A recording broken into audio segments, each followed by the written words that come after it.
ബജാജ് എന്തുകൊണ്ടായിരിക്കും അവരുടെ ബൈക്കിന് പൾസർ എന്ന് പേരിട്ടത്? അറിയില്ല. പക്ഷേ 1967 കാംബ്രിഡ്ജിലെ സയന്റിസ്റ്റുകൾ റേഡിയോ ടെലിസ്കോപ്പ് വഴി നിരീക്ഷിച്ചുകൊണ്ടിരിക്കുമ്പോഴാണ് അവരുടെ കൂട്ടത്തിലെ ഒരു PhD സ്റ്റുഡൻ്റായ 24 വയസ്സുള്ള ജോസ്ലിൻ വളരെ സ്ട്രേഞ്ച് ആയിട്ടുള്ള ഒരു കാര്യം ശ്രദ്ധിക്കുന്നത്. 1.3 സെക്കൻഡുകൾ ഇടവിട്ട് സിഗ്നലുകൾ പൾസ് ചെയ്യുന്നു സ്പേസിൽ നിന്ന്. അതുവരെ ഒരു നാച്ചുറൽ ഒബ്ജക്റ്റിൽ നിന്ന് ഇത്തരം കൃത്യമായിട്ടുള്ള സിഗ്നലുകൾ നമുക്ക് കിട്ടിയിരുന്നില്ല. അതുകൊണ്ട് ആദ്യം കരുതിയിരുന്നത് ഇത് ഏലിയൻസ് എന്നുള്ള സിഗ്നലുകളാണ്, അവരുടെ മെസ്സേജുകളാണ് എന്നാണ്.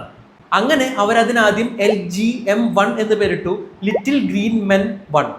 എന്നാൽ പിന്നീട് അവരതിന് യാഥാർത്ഥ്യം കണ്ടെത്തി അത് ഏലിയൻസ് അല്ല, അത് പൾസറാണ്. ഒരു വലിയ സൂപ്പർനോവ എക്സ്പ്ലോഷൻ, അതായത് ഒരു വലിയ നക്ഷത്രം അതിന്റെ ആയുസ് തീർന്ന് എക്സ്പ്ലോഷൻ സംഭവിക്കുന്നു. അതിന്റെ കോർ അവശേഷിപ്പാണ് നമുക്കറിയാം ന്യൂട്രോൺ സ്റ്റാറുകൾ എന്നാണ് പറയുക. ചില ന്യൂട്രോൺ സ്റ്റാറുകൾ ഇലക്ട്രോ മാഗ്നറ്റിക് റേഡിയേഷൻ ബീമുകളായിട്ട് പുറത്തുവിട്ടുകൊണ്ടിരിക്കും.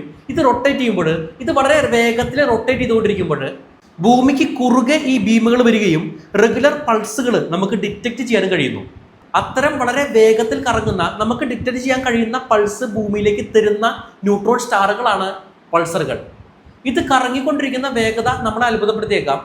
നമ്മൾ കണ്ടെത്തിയതിൽ വെച്ച് ഏറ്റവും സ്പീഡ് കൂടിയ പൾസർ സെക്കൻഡിൽ 716 തവണ കറങ്ങുന്നവയാണ്. ഒന്ന് ആലോചിച്ച് നോക്കും, നമ്മുടെ മിക്സി അല്ലെങ്കിൽ ബ്ലെൻഡറൊക്കെ കറങ്ങുന്നതിനേക്കാളും സ്പീഡിൽ സൂര്യനേക്കാളും ഭാരമുള്ള ഇവ കറങ്ങിക്കൊണ്ടിരിക്കുകയാണ്.